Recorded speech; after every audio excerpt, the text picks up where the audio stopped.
Hello and welcome back to another episode of Mana Tutor MTG Draft. Today, Murders at Karlov Manor came out, and I'm going to go over my first impressions of drafting it. For those that are new to my first impressions episodes, we go over in 10 minutes or less how to improve your win rate. This starts by going over how do you win in this set, how do you draft in this set, the speed of the format, and some notable comments to talk about.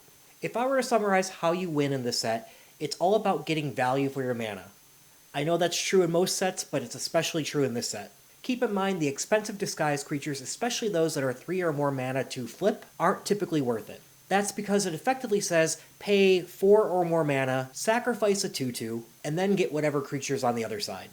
They often come with an enter the battlefield effect, but the ones that are cheap are best. Second, in order to get the most value out of each card, you're going to want to splash. Limiting yourself to just 2 colors won't give you as much value as if you splash. To give you an idea, this format feels a bit more like sealed than most draft formats. Note that clues are a great way to get this value. Often a card will investigate for just 1 more mana than it would typically cost for that kind of value.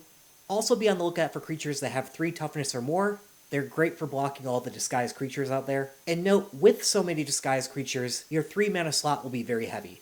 That doesn't necessarily mean play less 3-drops because you can double spell with them, but I will mention there aren't that many 2-drops, so 2-drops are also at a premium. 2-drops are especially great if you can double spell by playing a 2-drop and activating a disguise cost in the same turn. That brings us on how to draft to fulfill that strategy. This format feels kinda similar to Wilds of Eldraine or March of the Machine. There are lots of bombs, obviously take them first, but then lean into the hybrid disguise creatures as you can play them in multiple colors. This leaves you open to pick up the value being passed to you, then be sure to pick up fixing.